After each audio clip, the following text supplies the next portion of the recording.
Bom, gente, continuando a nossa matéria sobre contaminação, né, causada por bactéria ou patologia causada por bactéria, nós iremos falar agora sobre o tétano. Bom, aqui eu coloquei um pequeno resumo para vocês sobre o que é o tétano. Então, para eu poder explicar melhor para vocês o que é o tétano, primeiro eu quero que vocês entendam que o tétano ele é uma doença bacteriana, onde ele vai ser causado pela bactéria Clostridium tetani, diferente daquela que eu passei no exercício, lembra? Do botulismo da criança, que é causado pelo Clostridium botulismo. No caso do tétano, ele é causado pela bactéria Clostridium tetani, tá? Não vão confundir. Então, o que acontece? Essa bactéria, ao entrar no nosso organismo, ela vai produzir uma toxina ou uma neurotoxina, que é chamada de tetanospamina. Então, se eu perguntar na prova qual que é a toxina causada pelo Clostridium tetani, é a tetanospamina. Então, o que vai acontecer quando essa toxina é liberada? Essa toxina ela vai fazer o quê? Ela vai agir na regulação do músculo, de modo com que aquele músculo ele se contraia bem forte. Então imagine você tendo um músculo, ele se contraindo bem forte. Então essa toxina vai fazer isso, vai fazer com que aquele músculo se contraia bem forte. Então, tendo essa contração muscular, ela pode levar até a morte da pessoa. Aí você me pergunta, mas professor, como que pode levar à morte da pessoa? Um exemplo que eu posso dar para vocês é no caso, se essa toxina, um exemplo, cair no diafragma, que é um músculo que a gente tem, o que ela pode fazer? Ela pode contrair esse músculo do diafragma, o que pode levar a uma insuficiência respiratória e a pessoa acabar morrendo por causa disso, tá? Então eu coloquei aqui um pequeno resuminho também para ajudar vocês. Então, o que é o tétano? Além da explicação que eu acabei de falar para vocês, eu deixei aqui um resuminho. Ó. É uma doença infecciosa grave. O tétano, diferente das outras duas doenças que a gente estudou, ela não é contagiosa. Então, ela não passa de pessoa para pessoa. O tétano ele é causado pela neurotoxina, como a gente viu, a tetanospamina, produzido pelo qual bacilo? No caso, o Clostridium tetani, beleza? Aonde essa toxina vai agir? Ela vai agir no sistema nervoso, tá vendo? Então, aqui só mais umas informações. Esse Clostridium ele é um bacilo gram-positivo, ele é uma bactéria anaeróbio. O que quer dizer esse anaeróbio? Que ela não precisa de oxigênio para sobreviver, tá ok?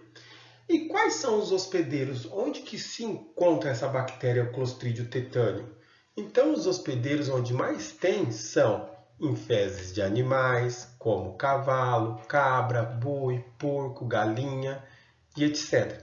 Também pode ser encontrado em áreas rurais, no intestino e fezes humanas, sem causar doença. Então, às vezes pode ter no nosso intestino, mas não está causando doenças. E quando você vai lá e faz as suas necessidades, ali está o esporo, no caso, o bacilo, tá bom? Em materiais perfurocortantes, contendo poeira ou terra. Gente, não sei se vocês já ouviram falar, a pessoa pisou num prego enferrujado, tem que ir lá e tomar antitetânica. Por quê? Não é o ferrugem daquele prego que vai causar o tétano, mas sim o que? A poeira que está naquele prego. Mas não é só essa forma que tem de se pegar o tétano, não é só através do prego. Então você imagine que você tem sua pele. Para o bacilo entrar, ele precisa de um corte profundo. Então, suponhamos que você está andando lá e acabou furando seu pé. Suponhamos que nem precisa ter sido num prego, foi num pedaço de madeira, um corte foi profundo. Ali você vai ter como porta de entrada para o bacillus, o Clostridium tetani. Então, aquele corte que você teve, ele pode servir de entrada para a bactéria Clostridium tetani. E ali ele pode se procriar, se desenvolver, liberando a toxina, causando assim o espasmo muscular, que é o que a gente viu.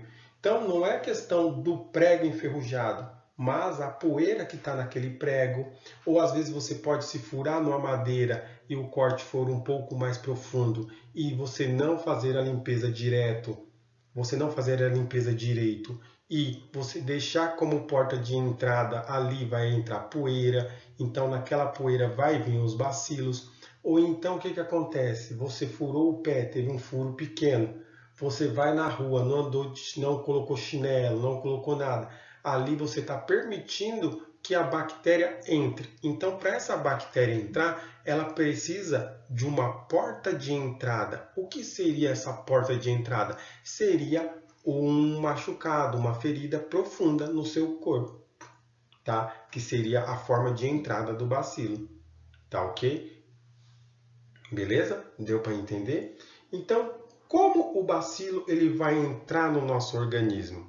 Então, o bacilo ele vai entrar no nosso organismo através do quê? De um ferimento, como eu falei para vocês, ou de uma lesão na pele de vocês. Então, esse ferimento, essa lesão, vai fazer o quê? Vai começar a permitir que esse bacilo entre, causando assim uma infecção. Tá ok? Então você imagine, você furou sua pele, você cortou, a bactéria entrou, o esporo da bactéria entrou no seu corpo, certo? Então, quando ele entra, ele irá começar a produzir uma toxina, que foi a toxina que a gente viu, a tetonospamina, tá ok? Essa toxina vai fazer o quê? Ela vai bloquear os sinais neurológicos, imagine, então ela impedindo a resposta neurológica de vocês, né? Um exemplo que eu posso dar para vocês, ela pode impedir os sinais neurológicos, exemplo, da coluna vertebral para o músculo, causando assim um espasmo muscular intenso, onde esse espasmo pode ser tão forte que ele pode chegar a romper o músculo. Então você pode ter um espasmo tão forte, suponhamos que aqui é um músculo. Então esse espasmo ele pode ser tão forte que ele pode fazer o quê? Romper esse músculo. Então, o seu músculo pode ficar rompido. Ficar assim, ó, com rompimento. Então, você está vendo o grande problema que pode ter? Então, aqui, qual é a forma de transmissão? Ocorre em pessoas que não foram imunizadas. Então, pessoas que não tomaram a vacina antitetânica, ela pode pegar, tá?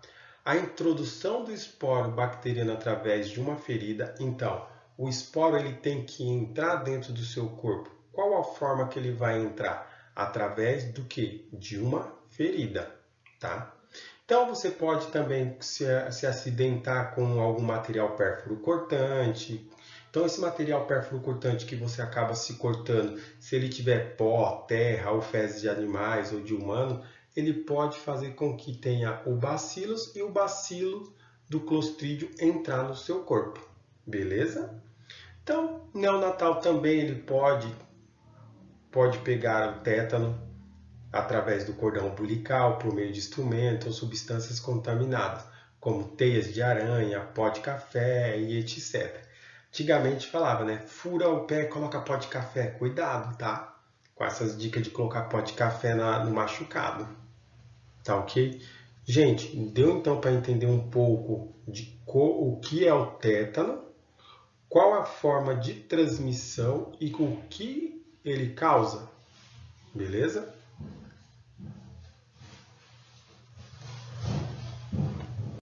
Então, como vocês já entenderam o que é o tétano, como que o bacilo precisa entrar no nosso organismo para poder causar o tétano, vamos ver alguns sintomas, diagnóstico e tratamento.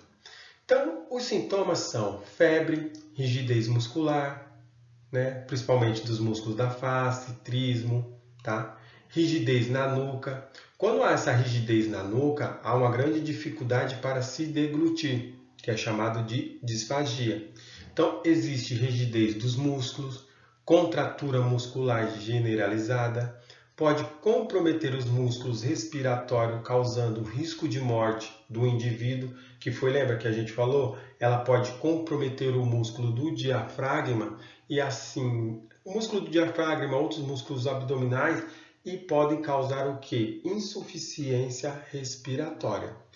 O diagnóstico ele é feito com base no relato de rigidez ou de espasmo muscular após o ferimento. Então a pessoa tem um ferimento e ela vai fazer o quê? Vai falar com o médico que está se sentindo isso e aquilo outro. Então, através disso, o médico vai começar a diagnosticar a pessoa. Tá ok? Bom, o tratamento, quando a pessoa tem. O tratamento é a sedação do paciente com benzodiazepínico ou miorrelaxantes. Para quê? Para que possa relaxar o músculo, porque lembra, o músculo, suponhamos assim, vocês ainda vão ver isso na aula de morfologia. O músculo, ele tem que se contrair, certo? E relaxar.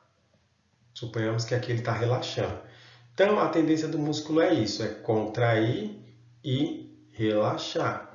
Quando você tem o tétano, o que acontece? Esse músculo ele vai se contrair e não vai acabar relaxando. Então, ele vai apenas se contrair. E nessa forma de ele se contrair, ele pode se contrair tão fortemente que pode romper esse músculo. Tá ok? Então, o que acontece? Quando você toma um miorrelaxante, no caso o relaxante muscular, você vai fazer que aquele músculo se relaxe novamente. Tá ok? Para que ele não tenha esse espasmo, para que ele não tenha essa contração. Então, por isso você toma um relaxante, um miorrelaxante ou um relaxante muscular. Bom, no caso, quando você foi lá, você furou o pé, suponhamos aí num prego que tenha poeira, lembrando que não é o ferrugem que vai transmitir, mas sim a poeira que vai estar naquele prego também. Então, quando você furou o pé, a bactéria entrou no seu organismo e ela liberou a toxina, o que acontece? Você vai ter que tomar um soro antitetânico. Por que vai ter que tomar esse soro antitetânico? Porque o soro antitetânico ele vai ser uma forma de você neutralizar essa toxina.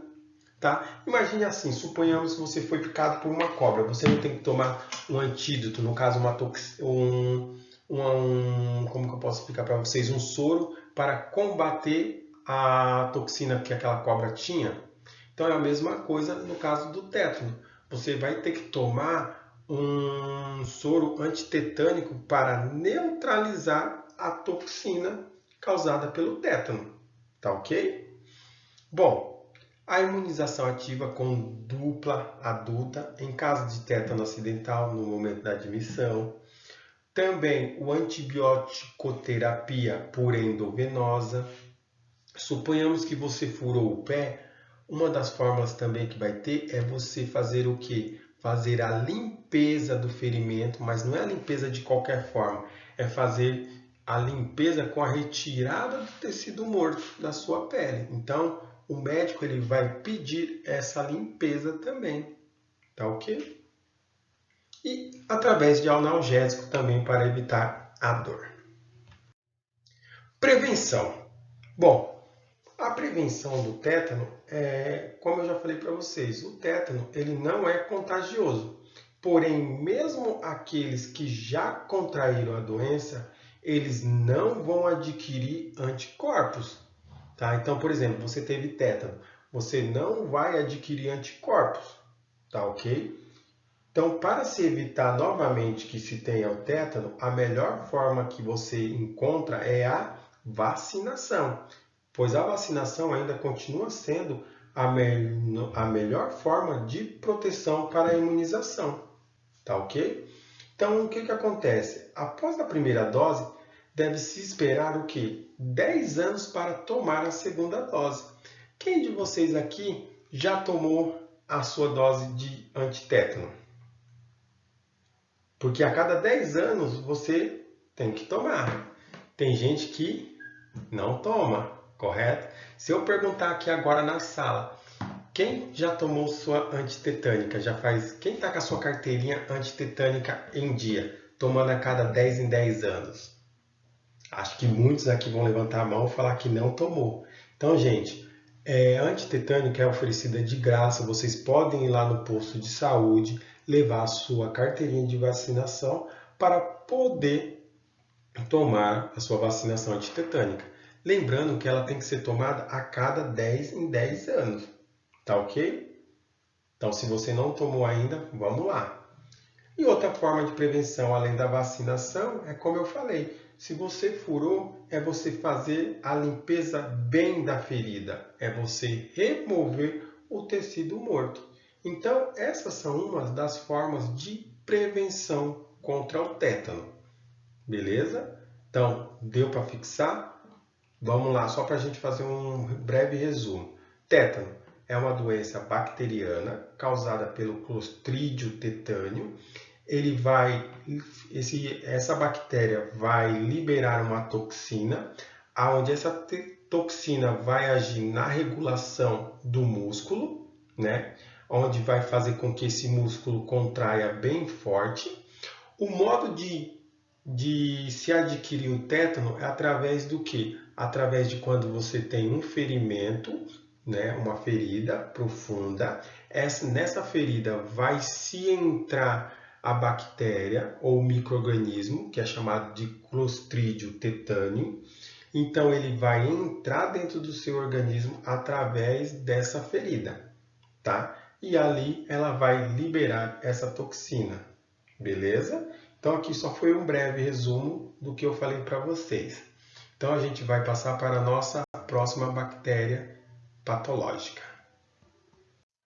Bom, outra doença que nós vamos ver causada por bactéria, né? No caso é a sífilis. Bom, eu coloquei aqui um pequeno resumo também para vocês sobre o que é a sífilis. É uma doença infecto-contagiosa cujo agente etiológico é a espiroqueta, denominada treponema. Aqui, ó, guardem bem isso aqui, treponema palladium. Como se dá o modo da transmissão da sífilis? A transmissão da sífilis predominantemente sexual ou materno-fetal, que é chamada, quando é materno-fetal, de sífilis congênita. Quando a sífilis não é tratada, ela pode progredir e evoluir para outro tipo de sífilis, tá ok? O hospedeiro, o ser humano, o homem. A transmissão ela pode ser por materno-fetal, né? Através do cordão umbilical, através do amamentamento e através de relações sexuais. Então, a sífilis nada mais é que uma doença também sexualmente transmissível, causada pela bactéria Treponema palladium, que é o que a gente viu. A transmissão se dá via contato sexual e o que acontece? Essa bactéria vai entrar por meio do nosso corpo, tá? Através de pequenos cortes presentes na nossa pele ou por membrana mucosa, tá? Através do ato sexual, tá ok? Então existem vários tipos de classificação da sífilis. Como que vai ser classificada essa sífilis? A sífilis ela vai ser classificada de acordo com o seu estágio de infecção. É daí que vai surgir a classificação da sífilis. Ela pode ser a sífilis primária, pode ser sífilis secundária e sífilis terciária. Uma vai se diferenciar da outra devido ao seu estágio de infecção. Então, a sífilis primária ela vai ocorrer de 3 a 4 dias após o contágio. Nesse estágio, vai se formar o quê? Feridas indolores no local da infecção. Normalmente, o local da infecção é a região genital. Então, essas feridas da sífilis, nesse estágio, ela pode o quê? Desaparecer em até 10 dias, mesmo se a pessoa não fazer o tratamento. Então, ela pode desaparecer em até 10 dias se a pessoa não fizer o tratamento. Então, o que pode acontecer nesse estágio primário, na sífilis primária? A bactéria ela pode se tornar inativa no organismo, quando se fala em sífilis primária, tá ok? Já na sífilis secundária, ela vai acontecer cerca de 2 a 8 semanas após a primeira ferida se formar.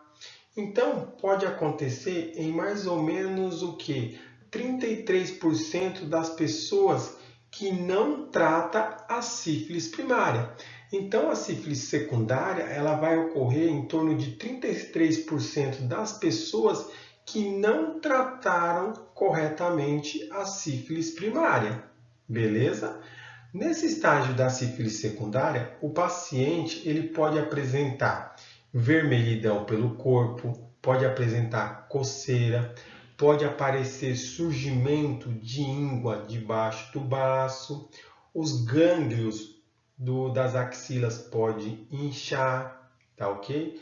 Pode apresentar também dores musculares, febre, dor de garganta, dificuldade de deglutir, tá? Os sintomas eles podem sumir também na sífilis secundária, os sintomas eles também podem sumir sem tratamento. Mas o que acontece?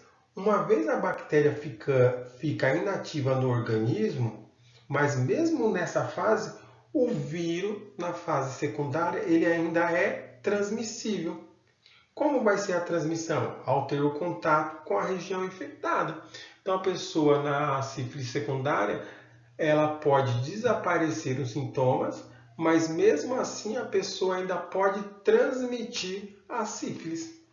No caso da sífilis secundária. Tá ok?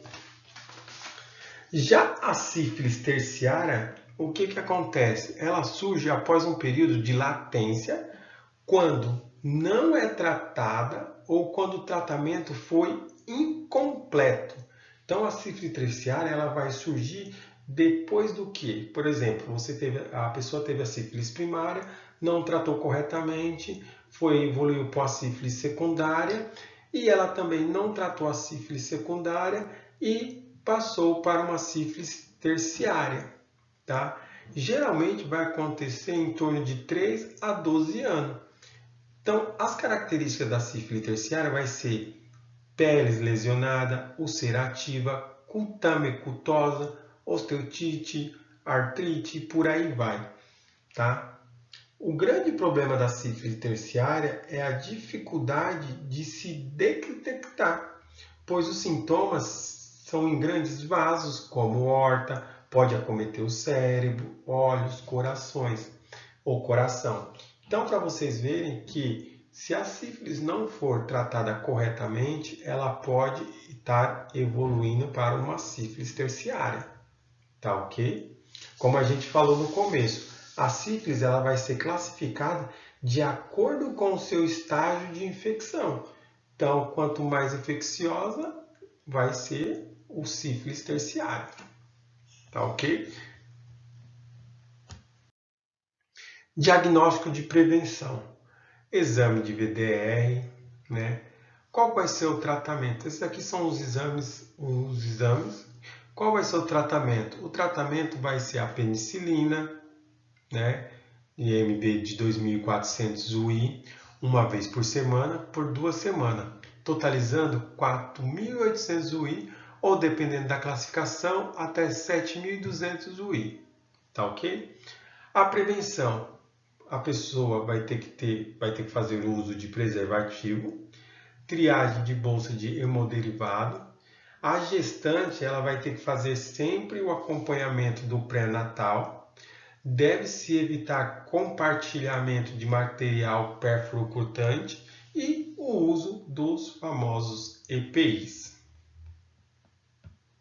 Então, para a gente ir um pouquinho mais rápido, para a gente conseguir finalizar, bom, vamos falar agora sobre a leptospirose. O que é a leptospirose? Ela nada mais é que uma doença infecciosa causada pela bactéria Leptospira, que está presente aonde? Na urina de ratos e outros animais. Essa bactéria, ela faz o quê? Ela é transmitida ao ser humano pelo contato da urina desse rato ou desse animal com a pele do ser humano. Então, por exemplo, o rato foi lá, mijou nos bueiros. tem aquela enchente, vai levar aquela urina do rato que ele fez em bueiro, vai levar para aquela enchente, onde a pessoa acaba se contaminando com aquela água da enchente, tá? Então, ela acaba se contaminando dessa forma, tá ok? E também o que acontece? Quando a bactéria penetra no organismo, através de pequenos ferimentos na pele ou pela mucosa do nariz, boca, pode provocar o que? Insuficiência renal e insuficiência hepática. O agente causador da bactéria, deixa eu pegar aqui para ficar mais fácil para vocês, para marcar. O agente causador da bactéria é a espiroqueta, que ela vai transmitir a Leptospira interrogans, né? O reservatório é o rato albergue, a bactéria vai ficar no rim e ela não adoece o rato. O que vai acontecer? Esse rato vai eliminar essa bactéria na urina, como eu falei para vocês. Essa urina vai contaminar água, vai contaminar solo, vai contaminar alimento. Então, quando a pessoa entra em contato com aquele produto, seja ela água ou alimento que foi contaminado pela urina do rato, ela acaba adquirindo a bactéria Leptospira e adquirindo assim a leptospirose. A transmissão ela pode ser direta ou indireta pela urina de animais infectados, né? Através da pele, mucosa, óleo, nariz, boca, ou até mesmo através da ingestão de água e alimentos contaminados. O período de incubação vai de 7 a 14 dias, podendo ocorrer em até 30 dias. A sintomatologia forma anictéria, né? Então, o que acontece? Septicemia e imune. A septicemia pode durar de até uma semana e os sintomas dela são calafrio, febre, cefaleia, mialgia, com dor na panturrilha, náusea, tá? Já a forma imune pode apresentar na segunda semana da doença. O paciente pode apresentar complicações cardíacas, hemorragias oculares, petequias, meningite externa, colúria, tá? E a forma ictéria pode levar o indivíduo a óbito, ocorrer devido às alterações cardíacas, né? Por isso que o indivíduo vai a óbito, e também pode causar insuficiência renal, insuficiência pulmonar e hemorragia, no caso da ictérica, tá? Então são as formas que a pessoa pode adquirir as formas da leptospirose. O diagnóstico laboratorial vai ser exame sorológico, exame de função hepática, exame de função renal, hemograma, tá? Qual que é a forma de prevenção? Evitar o contato com áreas alagadas, sem devida proteção, cuidar rigorosamente dos alimentos, principalmente os enlatados, o uso de hipoclorito de sódio para fazer a desinfecção das áreas contaminadas. Você deve se evitar o acúmulo de entulho, resto de alimentos no meio ambiente, porque esses entulhos, resto de alimento atraem esses ratos. E você fazer a desratização, que é você eliminar aqueles ratos que ali estão. Tá ok?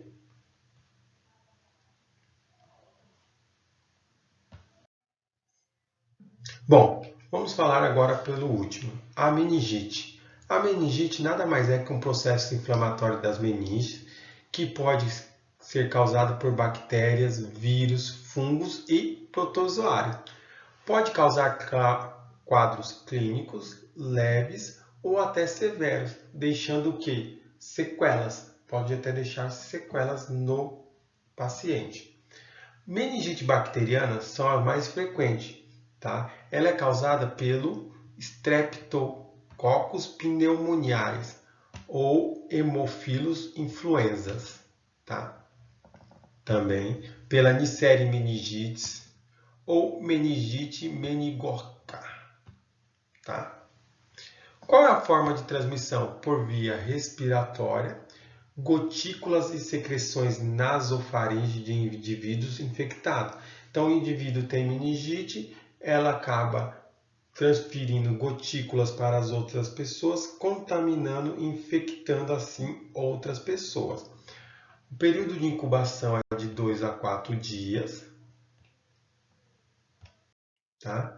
Os sintomas são exatamente pataquical, cefaleia, náusea, rigidez na nuca. Por isso que às vezes quando você pede para a pessoa que tem meningite tentar encostar o queixo no peito, ela não consegue, devido ao que? Essa rigidez na nuca. Então você pode ver que um dos testes que eles pedem é para a pessoa pegar e tentar encostar o queixo no peito. A pessoa não vai conseguir devido à rigidez nessa nuca. Vai ter um aumento da pressão intracranial, alteração dos níveis de consciência. Algumas sequelas, elas são causadas pela meningite. Então, a meningite ela pode causar a perda de audição, distúrbio da linguagem, retardo mental, distúrbios motores e alterações visuais. O diagnóstico nada mais que vai ter como quimiocitologia de cultura do líquido cefalorraquidiano. Então você vai fazer um meio de cultura com o líquido cefalorraquidiano. Tratamento: antibiótico terapia com a penicilina, cristalina, clorafenicol e ceftriaxona. Pode também envolver no tratamento analgésico e antitérmico, vai se pedir repouso, hidratação, vai ter que fazer um controle dos sinais vitais da pessoa, prevenção, notificação compulsória, quimioprofilaxia para os comunicantes, imunização, tá? Isolamento do paciente e fazer uma educação em saúde das pessoas. Bom, gente, assim chegamos ao fim da nossa aula. Desculpe ter deixado a aula um pouco mais tensa. Tive que correr um pouco para não ficar uma coisa muito pesada, pois imagino que vocês já devem estar até cansados. Então, assim, espero que tenha dado para vocês terem entendido alguma coisa. Caso ficou alguma dúvida, pode me chamar no WhatsApp que eu tiro essas dúvidas. Espero que vocês tenham entendido e espero que vocês aproveitem a aula de hoje. Eu não vou passar exercício hoje para vocês responderem, tá ok? Vou deixar os exercícios que tem na apostila. Eu estou verificando o dia que vocês vão poder pegar a apostila física, mas quem ainda não conseguiu pegar a apostila física, tem a apostila, né, que está por modo de PDF. Vocês podem baixar ela, tá ok? E responder a pergunta que tem na apostila. Então, a todos eu agradeço e o meu muito obrigado.